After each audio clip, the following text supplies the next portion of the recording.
दोस्तों, यह कहानी है एक ऐसे राजा की जिसने अपने राज्य और प्रजा की रक्षा के लिए न केवल शक्ति बल्कि अपने आत्मबलिदान का रास्ता चुना। यह कहानी हमें यह सिखाती है कि सबसे बड़ी शक्ति सच्चाई और आत्मबलिदान में होती है। और नई नई रोमांचक कहानी के लिए सब्सक्राइब करें हमारे चैनल कहानी वाला को। बहुत समय पहले की बात है, एक समृद्ध और शक्तिशाली राज्य था। इस राज्य के राजा थे राजा चार्ली, जो अपनी न्यायप्रियता, साहस और सुंदरता के लिए प्रसिद्ध थे। उनका राजमहल विशाल और भव्य था और उनके राज्य में लोग शांति और समृद्धि से रहते थे। लेकिन राजा चार्ली का जीवन एक रहस्य से भरा हुआ था, जो धीरे धीरे सामने आने वाला था। राजा चार्ली का जन्म भी एक रहस्य से जुड़ा हुआ था। कहा जाता है कि उनका जन्म एक रात हुआ था जब आकाश में एक बड़ा उल्का पिंड गिरा था और चारों ओर एक अद्भुत आभा फैल गई थी। जब उनका जन्म हुआ तो उनके शरीर में एक अनोखी चमक थी, जो पूरे महल में देखी गई। इस अद्भुत घटना ने यह संकेत दिया कि राजा का भविष्य किसी सामान्य व्यक्ति से बहुत भिन्न होगा। राजा के पिता राजा जैक ने देखा कि उनका बेटा बहुत विशेष है, लेकिन वे कभी भी इस रहस्य को पूरी तरह से समझ नहीं पाए। चार्ली के अंदर एक गहरी शक्ति थी, जिसे उसने कभी किसी से साझा नहीं किया। वे हमेशा एक शांत, गंभीर और राजनैतिक व्यक्ति रहे, लेकिन उनकी आंखों में एक अदृश्य गहरा दर्द था। एक दिन राजा चार्ली ने अपने महल के पुस्तकालय में एक पुरानी किताब पाई। वह किताब बहुत पुरानी थी और उसमें एक विचित्र प्रकार की लिपि में कुछ लिखा था। जैसे ही उन्होंने उस किताब को खोला, महल में एक अजीब सी हलचल मच गई। राजा ने किताब के पन्ने पलटे और अचानक महल की दीवारों से एक ध्वनि आने लगी, जैसे कोई अज्ञात शक्ति जागृत हो रही हो। राजा ने महसूस किया कि यह घटना केवल उस किताब से जुड़ी थी। किताब में एक गहरे रहस्य का उल्लेख था, जिसमें बताया गया था कि चार्ली के पूर्वजों ने एक शक्तिशाली दिव्य रत्न को छुपाया था, जिसे सूर्य रत्न कहा जाता था। यह रत्न न केवल अपार शक्ति का प्रतीक था, बल्कि इसे पाने के लिए बहुत बड़ी परीक्षा से गुजरना पड़ता था। पुस्तक में यह भी लिखा था कि जो व्यक्ति इसे प्राप्त करेगा, उसे अपने राज्य को बचाने के लिए एक महान बलिदान देना होगा।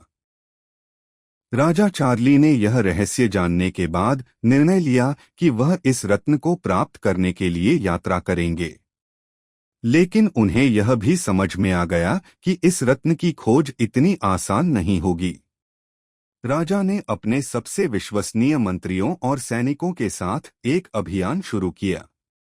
उनकी यात्रा एक घने जंगल से होती हुई एक भूल-भुलैया जैसी गुफा में पहुंचने पर खत्म होती थी, जहां यह रत्न छुपा हुआ था।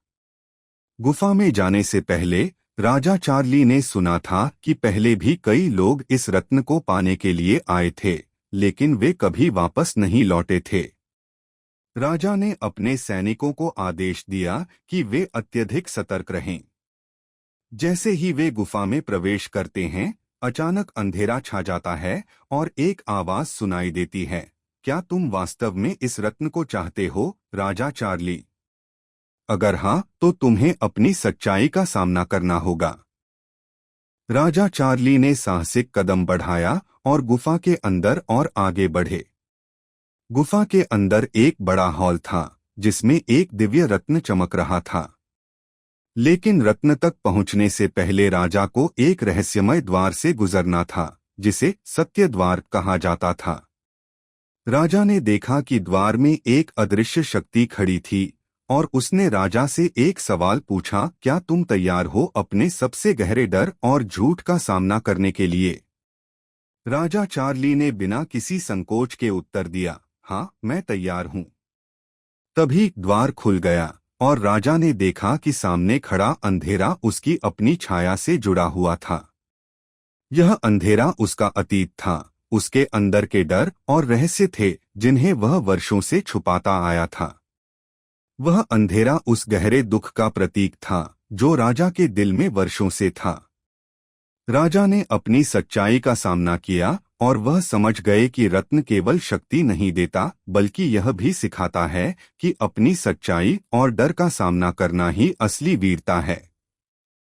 जैसे ही राजा ने उस अंधेरे को अपनाया और सच्चाई का सामना किया, वह दिव्य रत्न चमक उठा और राजा चार्ली के हाथों में आ गया। राजा चार्ली ने सूर्य रत्न को प्राप्त किया और अपने राज्य में लौटे। लेकिन जैसा कि किताब में लिखा था, रत्न पाने के बाद उसे एक बड़ा बलिदान देना होता था। राजा ने यह महसूस किया कि यह रत्न केवल शक्ति का प्रतीक नहीं था, बल्कि यह उसके राज्य और प्रजा की रक्षा के लिए एक शर्त थी। राजा ने अपने राज्य में एक महान यज्ञ का आयोजन किया, जिसमें रत्न को पूरी तरह से समर्पित किया। इस यज्ञ में भाग लेते हुए राजा ने अपने राज्य की समृद्धि, शांति और सुरक्षा के लिए भगवान से आशीर्वाद लिया। यज्ञ के दौरान राजा ने यह घोषणा की कि वह अपनी शक्ति का बलिदान देंगे ताकि उसका राज्य हमेशा सुरक्षित रहे। राजा ने खुद को यज्ञ में पूरी तरह से समर्पित कर दिया और उसकी आत्मा शांति से मुक्त हो गई। राजा चार्ली के बलिदान के बाद उस राज्य में शांति और समृद्धि का युग आया। लोग आज भी राजा चार्ली के नाम को श्रद्धा से लेते हैं और उनका नाम एक महान शासक और आत्मबलिदानी के रूप में याद किया जाता है।